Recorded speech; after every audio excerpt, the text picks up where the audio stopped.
Enregistrement des chèques post-datés.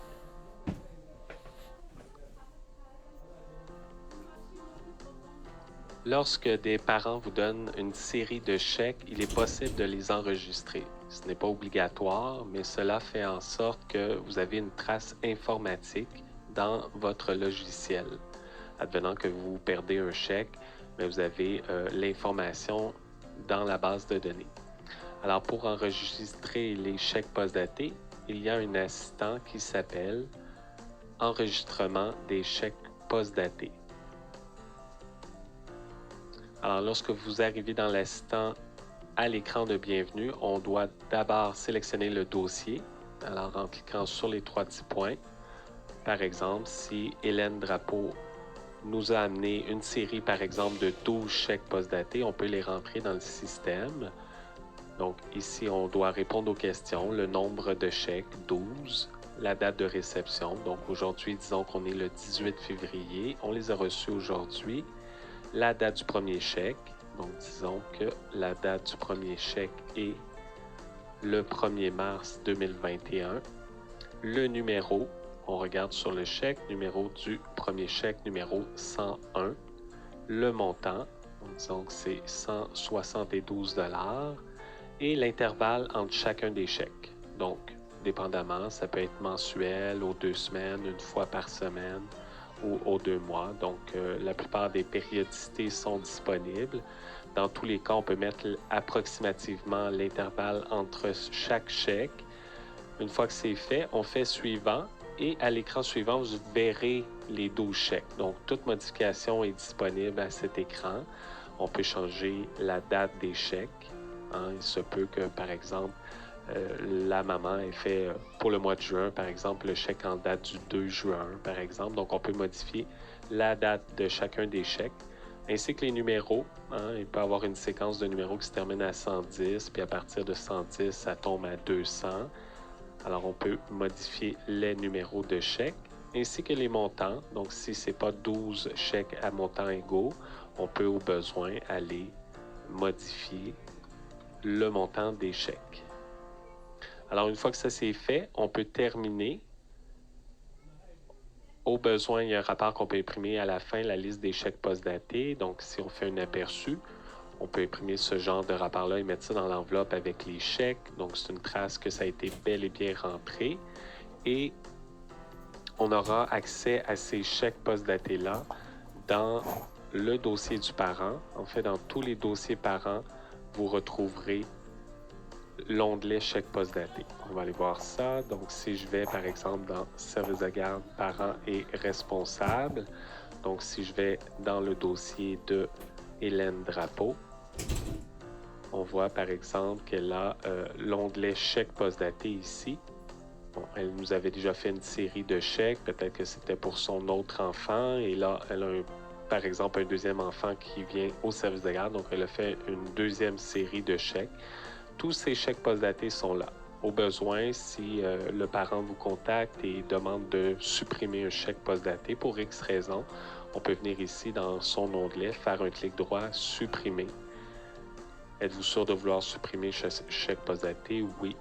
Donc, directement par le dossier du parent, on peut supprimer l'un de ces chèques-là au besoin. Tous les chèques post-datés sont centralisés en un seul endroit, soit dans service de garde, chèque post-daté. Alors ici, vous allez voir les chèques de tous parents. Donc là, on voit qu'il y a uniquement des chèques post-datés de Hélène, mais s'il y avait d'autres chèques post-datés de d'autres parents, on les verrait tous ici. Alors aussi, à cet endroit, on peut supprimer par le clic droit, supprimer un chèque post-daté au besoin. Et ici, en plus de pouvoir le supprimer, on peut modifier toute information sur le chèque. Alors, si je double-clique sur l'un d'entre eux, ça l'ouvre la fiche du chèque post-daté et là, on voit toute l'information, la date de réception, la date du chèque, le numéro de chèque, le montant. Alors, tout ça, s'il y avait eu une entrée erronée, pourrait être modifié au besoin. On va voir plus tard, en fait, là, au niveau de la prochaine notion, c'est l'encaissement des frais de garde.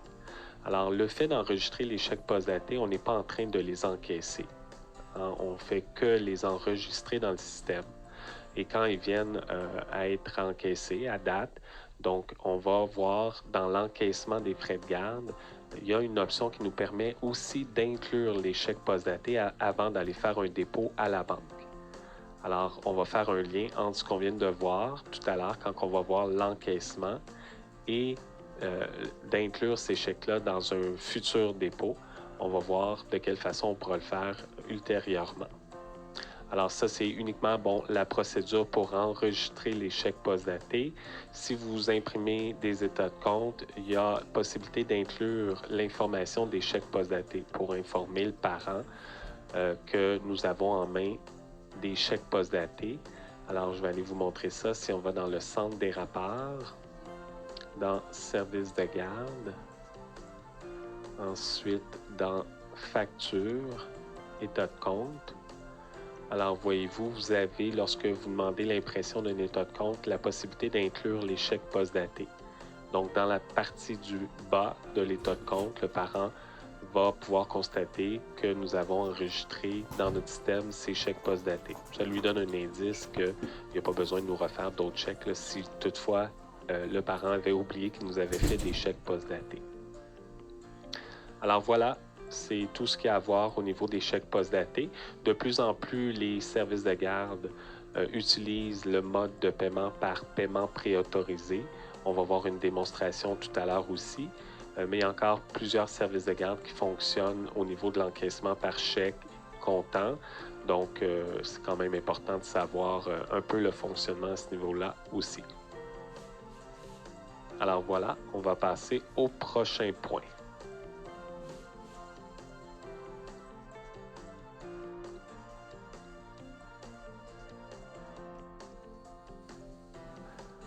Encaissement du paiement des frais de garde. Il existe 6 types d'encaissement. Des chèques, l'argent comptant, où on va aller faire un dépôt pour aller porter à la banque. Paiement préautorisé. Alors, on va voir une démonstration tantôt où on va aller jusqu'à la création d'un fichier de transfert électronique de fonds, qu'on appelle TEF, transfert électronique de fonds, pour aller prélever les sous dans le compte des parents. Donc, c'est le mode qui devient de plus en plus populaire là, actuellement. Sinon, il y a des services de garde qui ont la machine pour que les parents puissent payer par carte de crédit et carte de débit. On va voir aussi comment entrer ces transactions-là. Sinon, il y a le mode versement direct, c'est-à-dire que vous avez donné vos informations bancaires aux parents, votre transit, votre folio, et vont eux-mêmes procéder au dépôt dans votre compte de banque. Ou sinon, on voit encore aussi des virements par courriel. Donc, on pourra à ce moment-là utiliser le mode versement direct pour inscrire aussi la transaction. Alors voilà, ce sont les différents modes d'encaissement, les différents types que l'on retrouve dans l'assistant d'encaissement. On va regarder ça plus en détail maintenant.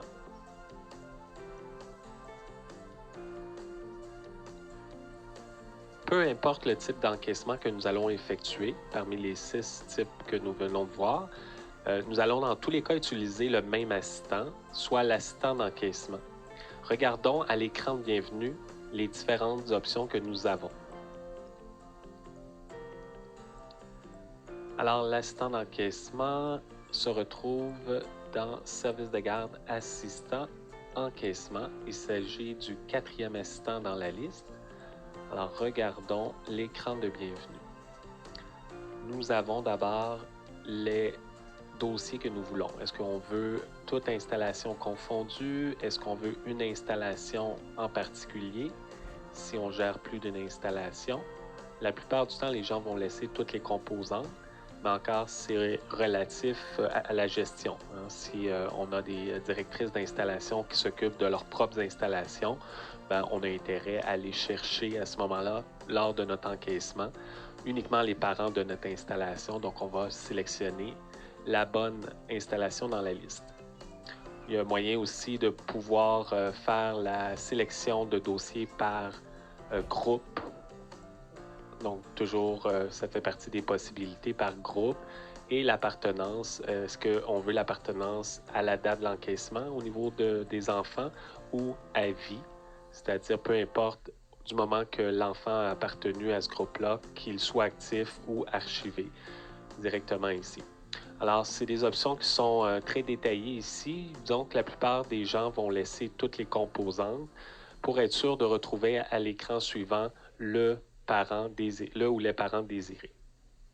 Ensuite de ça, dans l'assistant d'encaissement, on a d'abord les parents. Là, ici, dans la formation d'aujourd'hui, on parle principalement d'encaisser les paiements de parents. On a pour les bureaux coordonnateurs RSG, puis bottin général, ça peut arriver. Mais aujourd'hui, on va parler principalement de l'encaissement des paiements de parents. Ensuite de ça, nous retrouvons les 6 types d'encaissement dont nous avons discuté. Chèque comptant, paiement préautorisé, carte de débit, carte de crédit, versement direct. Alors, dépendamment du type qu'on veut encaisser, on sélectionne le bon choix. Alors, je vais pour l'instant prendre chèque et comptant. On va faire quelques exemples par la suite. Mais avant, j'aime bien expliquer la partie du bas au niveau des paramètres. Alors, la date de transaction, c'est habituellement la date de l'encaissement. Et à l'écran suivant, on peut demander d'afficher les factures à cette date.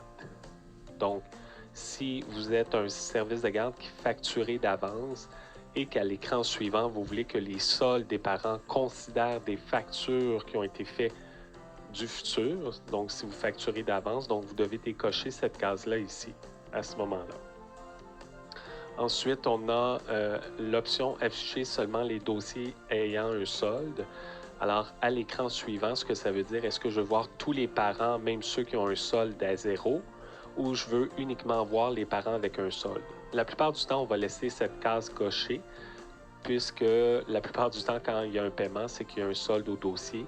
Quoiqu'un parent pourrait payer d'avance un mois avant même que vous ayez facturé. Donc, à l'écran suivant, si toutefois vous ne trouvez pas le parent dans la liste, je vais le montrer. Si je fais un suivant ici, nous avons la liste des parents qui apparaît ici.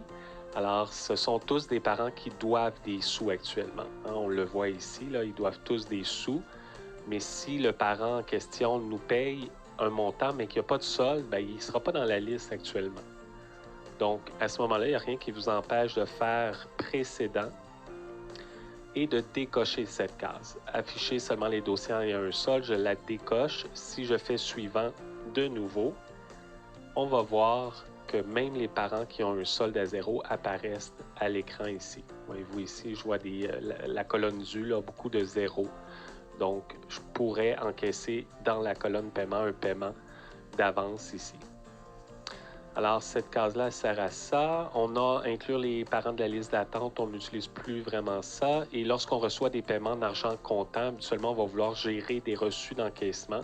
On a le choix de laisser la case cochée ici. Autrement, je pourrais générer quand même un reçu d'encaissement, même si je n'ai pas coché cette case-là, puisqu'à l'écran suivant, si j'y retourne, nous avons aussi l'option de demander de générer un reçu d'encaissement pour le parent qu'on rentre un paiement à ce moment-là. Alors, il peut être géré à la pièce. Disons que si j'ai 4 paiements comptants que j'encaisse, dans les 4 cas, je voudrais générer un reçu d'encaissement. Donc, je pourrais cocher d'avance la case ici. Comme ça, les 4 paiements encaissés à l'écran suivant vont être cochés pour générer un reçu d'encaissement. Alors, ça revient à peu près du pareil au même. À vous de voir si on laisse cocher la case ici ou si on la coche à l'écran suivant. Dernière option, on a une case ici qui s'appelle « Fermer automatiquement les factures qui s'annulent ». Si vous y pensez, on va suggérer de cocher cette case-là à chaque fois que vous faites un encaissement.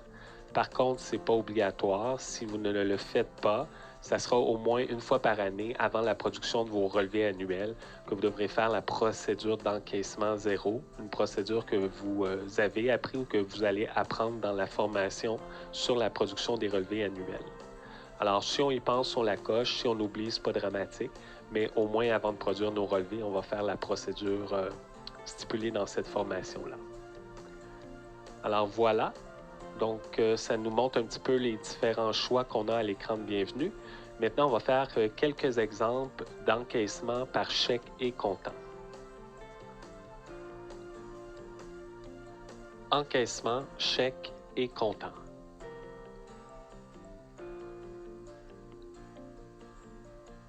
pour l'encaissement des chèques et de l'argent comptant, il y a deux manières de gérer ça. Vous avez le choix, soit que vous rentrez vos chèques et l'argent comptant que vous recevez au fur et à mesure, en prenant l'assistant d'encaissement plusieurs fois.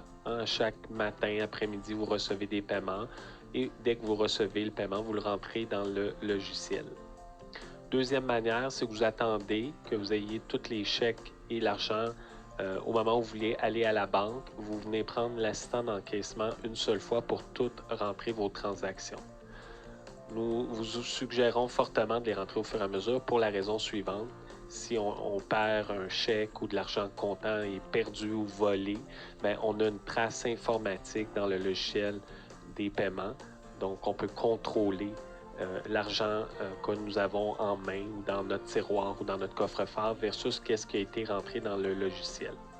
Alors, on va faire quelques exemples. Donc, disons, ce matin, on a reçu 2 chèques et de l'argent comptant. On veut entrer dans le logiciel l'information, donc on prend l'assistant d'encaissement, comme on l'a vu tout à l'heure. On va laisser parents et responsables ici. On va aller cocher ici chèque et comptant. Juste en dessous, vous avez remarqué, on a une option d'inclure les chèques post-datés. Pour cette option-là, nous allons attendre au moment où on est prêt à aller à la banque pour aussi prendre les chèques que nous avons enregistrés d'avance dans le système. Alors, ce matin, je vais enregistrer 3 paiements, chèques et comptant. La date du jour, donc disons qu'aujourd'hui, on est le 23 février, je vais laisser la date d'aujourd'hui. Par la suite, le compte de banque est bon. Afficher les factures à cette date, toujours garder en tête si on facture d'avance et qu'on veut avoir les factures, même celles du futur, on décoche la case ici. Et à l'écran suivant, si je désire avoir seulement les dossiers à un seul, je vais la laisser cocher. Je pense fermer automatiquement les factures qui s'annulent, je la coche. Gérer des reçus d'encaissement, bien, j'ai reçu un montant en argent comptant, donc je vais uniquement à l'écran suivant cocher le parent que je veux générer un reçu d'encaissement. C'est rare qu'on va générer des reçus d'encaissement pour les parents qui payent par chèque. C'est vraiment quand il y a un paiement par argent comptant. Alors, c'est fait. On fait suivant. Dans la liste de la saisie des montants, ici, nous avons la liste des parents dans la partie du haut. Lorsque vous cliquez sur un parent dans la partie du haut, par exemple Élise Gagnon, dans la section du bas, vous allez voir le nom du et des enfants de ce parent-là avec les factures qui sont dues, qui vient expliquer le solde total à l'écran du haut. Pourquoi Élise nous doit 182,15? Nous avons le détail des factures en bas. Des factures, il y a crème solaire 12 $, 42,50 pour plusieurs semaines de frais de garde, il y a un petit rétroactif de 15 sous. Bon, on a l'explication des factures. Alors, le système, comme tout système de comptabilité, il va payer les factures les plus anciennes en premier, ce qui est logique en soi. Alors, par exemple, si je prends un paiement que j'ai reçu de Élise Gagnon, disons qu'elle nous a fait un chèque ce matin de 182,15 $ pour payer la totalité de son solde. Alors, c'est dans la colonne paiement que je vais venir l'indiquer ici. Vous remarquez que l'emplacement paiement en haut et il l'a en bas aussi. C'est rare qu'on va aller jouer dans la partie du bas, à moins qu'on veuille payer une facture plus récente en premier. Donc, je vais mettre le montant en haut, 182,15 $. Et on va voir en bas, la colonne paiement se remplit automatiquement. Ça nous montre toutes les factures que ça vient payer. Si j'avais mis 150 $, par exemple, au lieu de 182,15 $, si on met 150 $, en bas, bien, on va voir que ça vient payer toutes les factures les plus anciennes en premier, mais on voit que ça ne vient pas combler la totalité des factures. Ça ne vient pas payer la crème solaire, ça ne vient pas payer toute l'avant-dernière facture, juste une portion. Et on voit le solde après l'encaissement. Bien, Madame Gagnon va toujours nous devoir 32,15 $ si on encaisse ce montant-là ici. Alors, disons qu'elle nous a vraiment fait un chèque de 182,15 $, donc on inscrit le montant. Dans la section du bas, on peut indiquer le mode. Dans ce cas-ci, c'est chèque. Si c'était comptant, on aurait choisi ici comptant. Et lorsqu'on choisit le mode chèque ici, on a le champ précision dans lequel on peut mettre le numéro de chèque. Donc, ça nous garde une trace informatique du numéro de chèque. Donc, dans ce cas-ci, je regarde sur le chèque, chèque numéro 121. Est-ce que je vais générer un reçu d'encaissement? Pas ici parce que c'est un chèque. Ou simplement, je le laisse comme ça.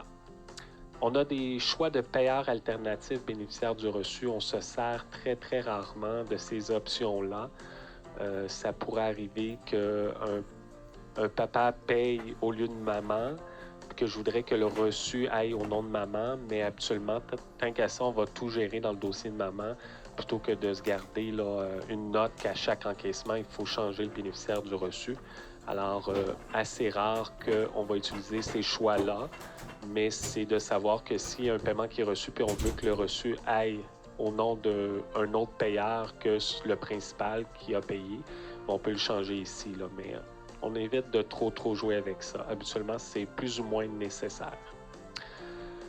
Autrement, dans la fenêtre ici, si vous ne trouvez pas le nom du parent en haut, vous pouvez toujours trouver le dossier en recherchant avec le bouton « Rechercher » en haut. Rechercher un dossier. On peut chercher par le nom de l'enfant.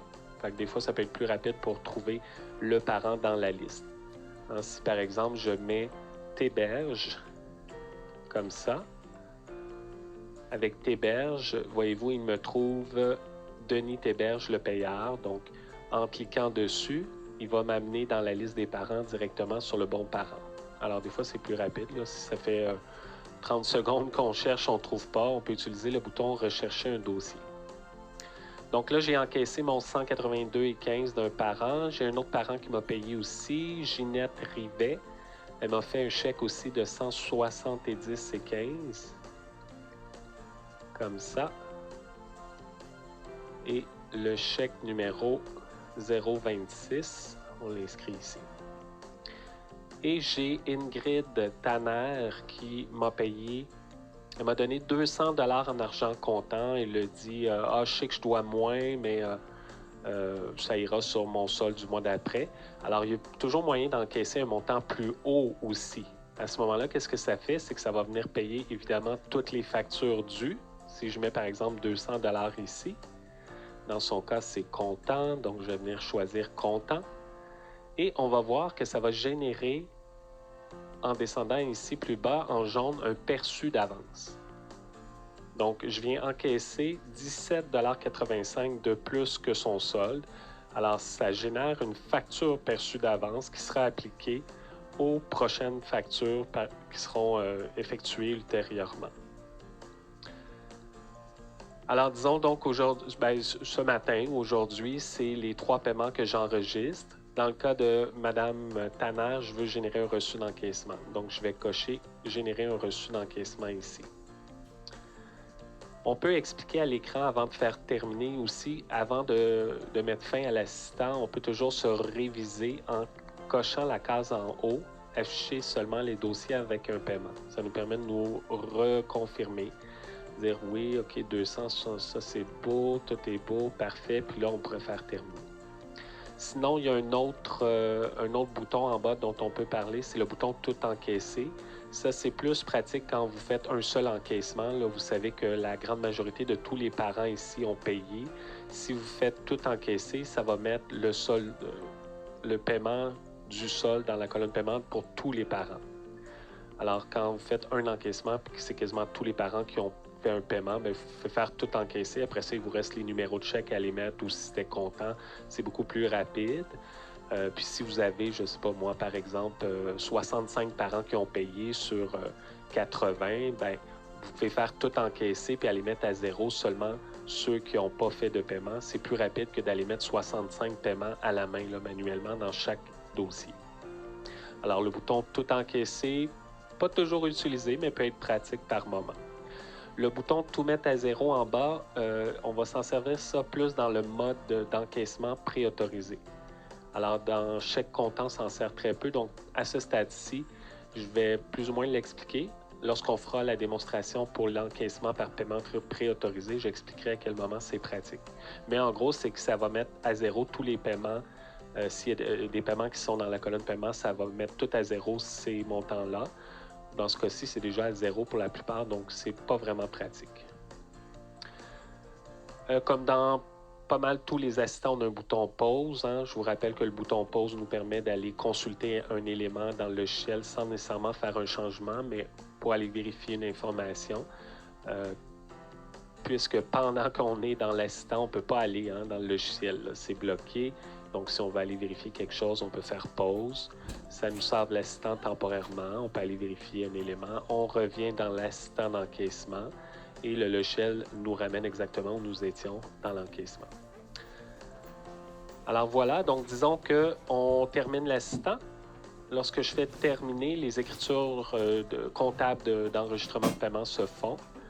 On a la possibilité d'imprimer un bordereau détaillé ou bordereau de dépôt style bancaire ici, mais habituellement, on n'imprime pas ces documents-là lorsqu'on fait des encaissements. On va avoir ces mêmes rapports-là à la fermeture du dépôt. C'est plus pertinent à ce moment-là de les imprimer. C'est ce qu'on va amener à la banque avec nous pour faire notre dépôt. Alors pour le moment, dans le cadre de simple encaissement journalier, on n'imprimera pas ce rapport-là. Vous pourriez, mais c'est plus ou moins pratique.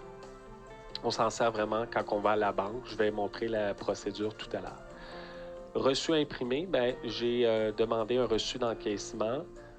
Si j'ai inséré ma signature, je peux l'intégrer ici. S'il y a une petite feuille verte, c'est que je peux l'envoyer par courriel. Donc là, ce que je ferais, je cocherais reçu d'encaissement, je mettrais mon nom comme signature électronique. Ensuite, je ferai le bouton Écho 2 et la maman qui a payé par argent comptant recevrait son reçu d'encaissement. Je peux faire un aperçu avant pour voir le reçu d'encaissement. Ça ressemble à quoi? Plutôt que de le faire à la main, là, c'est déjà fait, reçu d'encaissement, notre signature est là, le montant de 200 $ en 3 copies. Donc, si on l'imprime, on peut en donner une copie aux parents, garder 2 pour nous. Sinon, il y a moyen d'imprimer juste le reçu d'encaissement, 3 bénéficiaires par page. Là, ça va nous montrer un seul reçu. Donc, si on le donne papier aux parents, soit qu'on va préconiser par courriel, mais si on l'imprime, on peut juste demander une copie comme ça ici à l'écran. Alors, on ferme, reçu d'encaissement. Alors, tout montant que vous encaissez en argent ou en chèque s'en va dans ce que j'appelle le coffre-fort du logiciel. Alors ici, quand j'ai terminé, je peux fermer l'assistant, mais à quel endroit dans le logiciel sont rendues mes transactions? Ils vont se retrouver dans le module Finance. Ils sont partis dans un endroit temporaire jusqu'à temps qu'à un moment donné, je décide de fermer le dépôt. Alors, cet endroit temporaire, c'est dans Finance, Opérations bancaires, à l'onglet Dépôt en caisse, ici. Alors, voyez-vous, j'ai mes 3 montants que j'ai encaissés sont là, sont en attente. Tout comme ils sont dans votre coffre-fort ou dans votre tiroir barré, là, que vous attendez à un moment donné, vous dites, bon, là, j'ai assez d'argent, chèque comptant, je vais aller à la banque. Alors, il y en a qui vont à la banque à chaque semaine, il y en a qui vont 2 semaines, il y en a qui vont 1 fois par mois, dépendamment du nombre de chèques d'argent comptant que vous recevez. Alors, pour le moment, je laisse les montants ici. Et je vais même faire un autre encaissement pour montrer en temps réel, pendant que nous sommes dans l'onglet dépôt en caisse, que les transactions viennent vraiment directement ici. Alors, disons qu'un autre matin, j'ai reçu 2 autres chèques. Je veux les encaisser. Je retourne dans le service de garde assistant encaissement. Chèque comptant. On laisse la date du jour. Je ferme les factures qui s'annulent. On fait suivant. Et là, on a reçu cet après-midi 2 chèques. Donc, Daniel Allary nous a fait un chèque de 170,15. On met le paiement. Chèque numéro 251. Et nous avons aussi Marie-Charlotte Dutellier qui nous a donné aussi un chèque de 182,15. On met notre paiement ici. Chèque numéro 114. Voilà. Je termine. Je n'ai pas de reçu d'encaissement à imprimer ou à envoyer parce que c'est 2 chèques. Je fais fermer. Et regardez bien en arrière-plan, on va voir les 2 transactions, les 2 chèques venir s'ajouter à la liste. Et voilà. Daniel Allary, Marie-Charlotte Dutellier, leurs chèques respectifs. Alors, si je regarde mon sommaire en bas ici, j'ai 704,60 total de chèques et 200 $ d'argent comptant pour le moment, pour un total de 904,60. Ça correspond à ce que j'ai dans mon coffre-fort ou dans mon tiroir au service de garde. il est bon de savoir que toute transaction avant d'être fermée dans un dépôt peut être renversée ici même. Si par exemple j'ai un parent qui me dit « Ah, le chèque que je vous ai fait, là, pouvez-vous l'annuler, le déchirer, je vais venir vous payer comptant. » Ben, on pourrait venir ici. Tant qu'on n'a pas encaissé à la banque, je pourrais venir ici. Par exemple, si ça serait Marie-Charlotte, je viens me positionner sur elle, je fais un clic droit de souris, renverser ce paiement, et on peut mettre un motif. Va venir payer comptant, par exemple. Alors, en faisant ça, ça va ajuster son solde automatiquement. Ça va enlever le chèque du système. Alors, je vais faire OK. Et voilà, on voit le renversement en rose ici. Alors ça, c'est dans la situation où le parent demande de le détruire. Mais si le parent nous indique simplement de patienter peut-être quelques jours de plus avant de l'encaisser à la banque, ben, lorsqu'on va fermer notre dépôt, on va voir la procédure de fermeture de dépôt dans quelques instants, on pourra ne pas sélectionner, c'est-à-dire enlever la sélection sur ce chèque-là, pour qu'il demeure ici, mais pas nécessairement qu'il soit renversé. Alors voilà, donc on peut répéter cette opération-là plusieurs fois, puis à un moment donné, quand on est prêt à aller à la banque, si on sait qu'on a enregistré des chèques post-datés dans le système, ben, on voudra au préalable les inclure avec cette série de paiements-là. Alors, de quelle manière je peux faire ça? Ajouter les chèques post-datés ici. Juste avant de faire la procédure de fermeture de dépôt, vous reprenez simplement une autre fois l'assistant d'encaissement. Mais cette fois-ci, vous allez cocher la case « Inclure les chèques post-datés ». Vous les avez déjà enregistrés dans le système. On ne vous demandera pas de réentrer les paiements, le numéro de chèque, etc. C'est déjà dans le système. Donc, vous faites juste « Inclure les chèques post-datés ». On va faire « Suivant ». Et là, on aura un écran de plus qui est « Sélection des chèques post-datés ». Tantôt, quand on a fait « Suivant », on ne voyait pas cet écran-là. Là, on la voit parce qu'on a coché la case « Inclure les chèques post-datés ». Alors ici, bon, j'ai que des chèques post-datés de Madame Drapeau. Donc, disons, le chèque post-daté serait, mettons, celui du 1er janvier. On peut cocher des chèques dans l'assistant dans l'écran ici. Alors, je vais inclure le chèque ici. Je fais suivant. Et ici, je n'ai qu'à faire terminer. On voit la ligne, là, Hélène Drapeau, 167. Toute l'information est déjà complétée. On voit la ligne verte d'ailleurs. Et selon la légende, il s'agit bel et bien d'un chèque post-daté. Fait qu'ici, en temps normal, j'ai rien à faire à part terminer.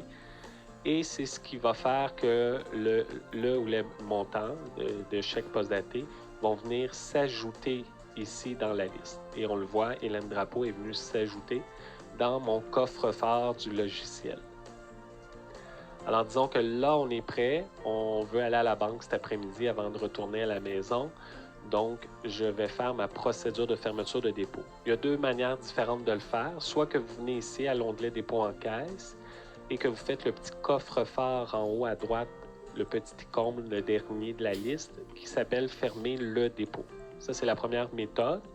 Et la deuxième qui fait exactement la même chose est d'aller dans Finances, Assistant, Opérations bancaires.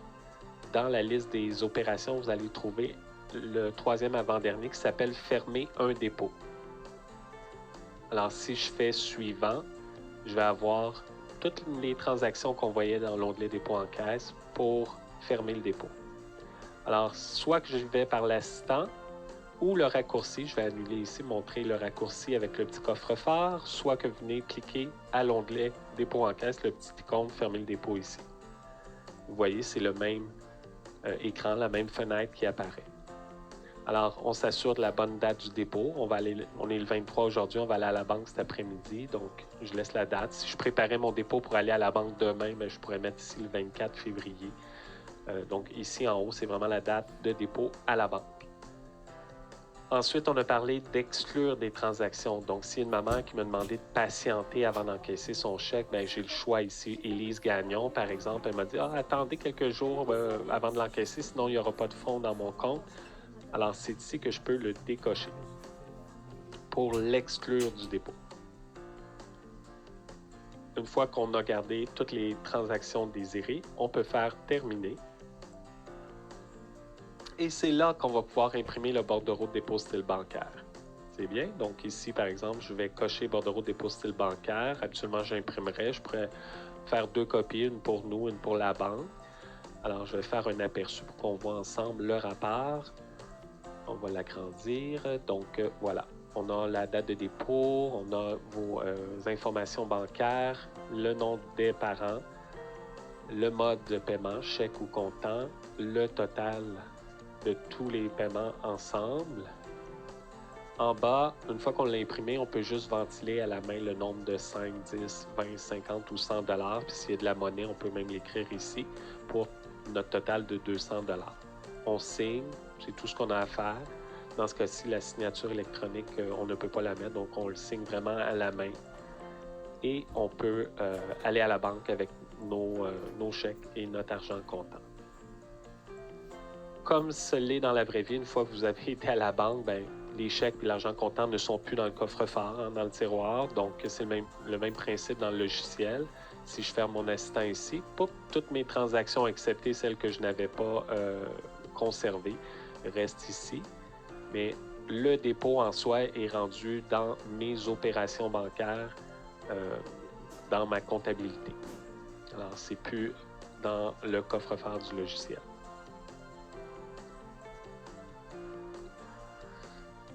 Dernière petite chose qui est bon à savoir aussi, si toutefois on a oublié d'imprimer à la fin de la fermeture du dépôt le bordereau de dépôt style bancaire, on ne va pas renverser notre dépôt pour en refaire un autre juste pour pouvoir imprimer le bordereau. Le dépôt a été fermé. Si on a oublié d'imprimer à la fin de l'assistant de notre rapport, on a toujours accès à ces rapports-là directement dans le centre des rapports. Alors, je vous montre à quel endroit. Dans Fichier Centre des rapports, vous allez retrouver les bordereaux de dépôt dans Finances, Opérations bancaires, Dépôt. Voilà, bordereau de dépôt style bancaire. Il s'agit simplement d'aller sélectionner le bon dépôt dans la liste. C'est le premier en haut, 707,30. On fait fermer. On fait un aperçu et on va retrouver notre dépôt, notre bordereau de dépôt, exactement le même que nous avions à la fin de l'assistant sans avoir eu à renverser et refaire notre dépôt à ce moment-là.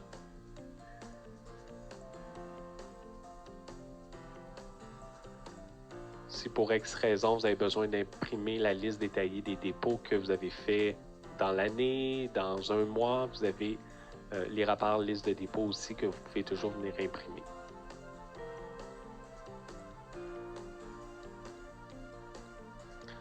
Alors voilà, vous aurez aussi une trace des paiements enregistrés dans le dossier des parents.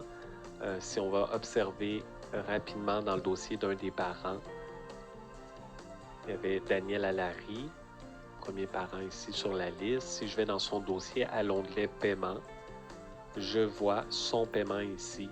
Daniel Allary, chèque. On voit le numéro de chèque 251, 23 février, le montant 170,15. Il y a toujours moyen de aussi renverser le paiement par ici, quoiqu'il est rare qu'on va le faire une fois que le dépôt est fermé. Alors voilà, ça termine les explications pour le mode d'encaissement chèque et comptant. Paiement préautorisé.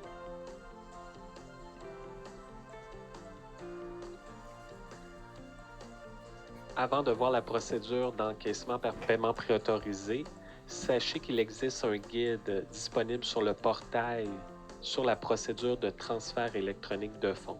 Alors que vous vouliez mettre en branle le paiement préautorisé ou que vous voulez en savoir plus sur les différents paramétrages, vous pouvez vous référer à ce guide-là, puisque dans le guide de formation que vous avez reçu en lien avec la formation que vous suivez aujourd'hui, gestion des frais de garde, il n'y a pas toute la procédure. Donc, vous devez voir les différentes autres informations et détails dans ce guide-là.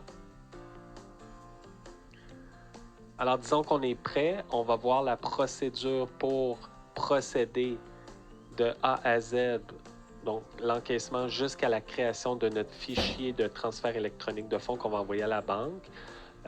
La procédure, donc c'est toujours le même assistant qu'on a vu pour chèque comptant tantôt, donc service de garde, assistant, encaissement. Sauf qu'ici, on va aller chercher l'option paiement préautorisé. Et là, ça va dépendre de la gestion dans votre service de garde. Il y a plusieurs services de garde qui offrent qu'une seule option de fréquence avec les parents, soit une fois ou 2 semaines, une fois par mois.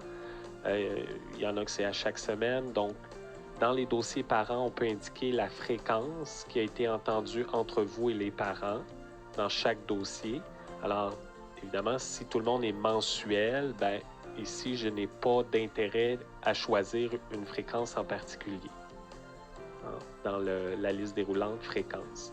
Par contre, si dans mon service de garde, j'offre le choix aux parents que ce soit une fois par mois ou une fois ou 2 semaines, ben, si je veux faire un encaissement pour ceux qui sont mensuels, je vais choisir ici mensuel dans la fréquence, ce qui va faire en sorte qu'à l'écran suivant, les parents qui vont apparaître, ce sera uniquement les parents dont la fréquence a été mise à mensuel dans leur dossier. Et même principe, si je prends une autre fréquence, c'est une façon de filtrer les dossiers. Alors moi, dans ma base de données de formation, tous mes parents sont sur une base mensuelle. Fait que je pourrais mettre mensuel, tout comme je pourrais mettre toutes les fréquences. Ça ne change rien puisque tout le monde a été paramétré mensuel. On a une case « Ne pas valider les paiements déjà effectués ». Ça, je vais en parler par la suite. Disons qu'aujourd'hui, on est le 23, mais je veux préparer mon paiement préautorisé pour qu'on aille chercher les sous dans le compte des parents jeudi le 25 février. Donc ici, on va mettre à ce moment-là la date qu'on va aller retirer les sous dans le compte des parents. Même principe tantôt qu'on a vu pour la case afficher les factures. Donc si je vais aller chercher le paiement incluant des factures qui ont été faites dans le futur, je vais décocher la case. Sinon, si je facture après service rendu, ben, je peux décocher ou laisser cocher, ça revient au même. Et si je veux seulement les dossiers en un solde, absolument c'est oui, on va laisser cocher ça. Et si j'y pense, je vais cocher, fermer automatiquement les factures qui s'annulent. Si on y pense, si on y pense pas, c'est pas plus grave, générer des reçus d'encaissement. Si on y pense, on peut la décocher. Dans le cas de paiement préautorisé, ben, on n'a pas intérêt là, à générer des reçus d'encaissement. Alors, une fois que les choix ont été faits, on fait suivant. Sur le message comme ça, on fait OK. Alors, l'avantage du paiement préautorisé, c'est très rapide. Ici, voyez-vous, ma colonne paiement est déjà complétée pour l'ensemble de mes parents. Alors, selon ce qui a été paramétré dans leur dossier, bien, le logiciel, il sait déjà qu'il va chercher le solde jusqu'à concurrence d'un maximum. Alors, on a déjà tous les montants qui ont été mis correctement. Si un parent nous fait mention de ne pas aller dans son compte exceptionnellement, bien, ici, on peut toujours mettre à 0 un parent, tout simplement en mettant le chiffre 0. On peut mettre un montant plus bas à la demande du parent aussi, mais on ne pourra jamais mettre un montant plus haut que le solde, ce qui est logique en soi. Alors ici, on peut mettre un montant à la baisse. Alors, c'est là que le bouton « Tout mettre à zéro » est pratique. Si je voulais aller chercher un paiement dans le compte d'un parent, juste un parent parce qu'il quitte, il déménage, puis il nous quitte, puis on va aller chercher les sous dans son compte avec son accord, mais plutôt que d'habitude, bien, je ne veux pas aller encaisser aujourd'hui tout le monde. Bien, voyez-vous, là, c'est pratique. Je peux demander de tout mettre à zéro, puis aller mettre le paiement uniquement aux parents. Je vais aller encaisser dans son compte. Autrement, l'écran, on retrouve comme chèque et comptant les mêmes options. Le mode en bas, par défaut, est paiement préautorisé. On ne peut pas le modifier. Hein? On a choisi au début de l'assistant paiement préautorisé. Alors, c'est très rapide. On vient ici, on met à zéro s'il y a des parents qui nous ont demandé exceptionnellement de ne pas aller dans leur compte ou d'attendre avant d'aller dans leur compte. Une fois que c'est fait, on fait terminer. Il peut y avoir un message qui dit qu'on encaisse des paiements pour une année pour lesquels des reçus ont été produits. Donc, on nous suggère de vérifier si on ne doit pas produire des relevés modifiés. Ça peut arriver. Ça, on en parle plus dans la formation sur les relevés annuels, mais là, ça donne qu'on a le message. Ça peut arriver. Alors, on a juste à prendre en note le ou les parents qui apparaissent ici pour aller faire des reçus modifiés. On fait OK et on va aller à notre écran de félicitations. C'est quasiment terminé rendu là. il nous reste une étape supplémentaire, un petit peu comme la fermeture d'un dépôt, chèque comptant, mais là, on doit fermer un lot de prélèvements préautorisés. C'est très similaire. Ici, on a la chance de demander de lancer l'assistant de production du fichier TEF, transfert électronique de fonds. Alors, j'ai le choix, soit que je ferme, puis que je vais faire la procédure pour fermer le lot de prélèvements préautorisés, ou je le fais directement ici, une pierre deux coups. Je peux lui demander de lancer l'assistant pour produire mon fichier TEF. Dans le guide procédural en lien avec le transfert électronique de fonds, on vous explique les 3 méthodes différentes. Soit que je le fais à la fin de l'assistant ici. Si j'ai oublié, ben, je dois avoir une autre ou 2 autres méthodes pour pouvoir aller de l'avant. Donc, je vais le montrer. Si on ne l'a pas fait en cochant la case ici, on peut le faire via l'assistant opération bancaire dans Finances. On a l'option Fermer un lot de prélèvements préautorisés. On fait Suivant et on va retrouver toutes nos transactions ici. Voyez-vous, ça ressemble un peu à la fermeture d'un dépôt, sauf que là, on le voit dans le titre, ça s'appelle Fermer un lot de prélèvements préautorisés. Soit que je passe par ici, ou sinon, je peux aller directement par les opérations bancaires. Dans Finances, opérations bancaires, de l'onglet Pas dépôt en caisse, tantôt c'était dépôt en caisse, là, ça serait de l'onglet Prélèvement préautorisé. Je vais voir d'ailleurs toutes mes transactions qui sont là. Hein, c'est similaire à ce qu'on a vu pour les chèques et comptants. Et on a aussi le dernier petit icône qui s'appelle pas fermer le dépôt dans ce cas-ci, mais fermer le lot. Alors si on pèse sur l'icône, ça nous ouvre la même fenêtre qu'on a vue dans l'autre méthode, l'assistant. Alors ici, bien, on va coïncider la date. On avait dit le 25. Alors, toutes les lignes étaient jaunes parce que la date de transaction était différente de la date de dépôt. Là, j'ai mis la date que j'avais indiquée initialement, 25 février. Et par la suite, on fait terminer. Et voilà, on a notre félicitation. On nous confirme l'emplacement de notre fichier de paiement préautorisé. C'est un fichier texte. Habituellement, les clients vont noter le numéro 236 sur un bout de papier. Il y en a qui vont imprimer le bordereau détaillé ici, qui vient nous montrer tous les paiements préautorisés, quelle facture pour chaque parent que ça venait payer. C'est quand même 8 pages là, dans mon exemple ici. C'est pas obligatoire, mais il y en a qui gardent un registre de ça. Alors, le fichier texte, tout est là-dedans, dans le PPA 236. Donc là, la dernière étape que je ne peux pas vous montrer, mais ça serait d'aller me connecter dans mon compte en ligne, dans la section de transmission de données, et je leur transmets ce fichier-là. Et dans 2 jours, tous les parents vont se faire prélever les sous dans leur compte de banque sans que j'aie besoin à gérer des...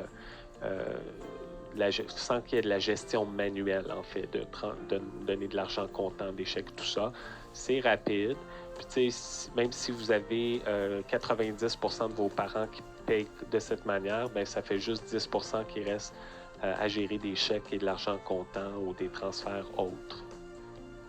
Alors voilà, on ferme ça ici.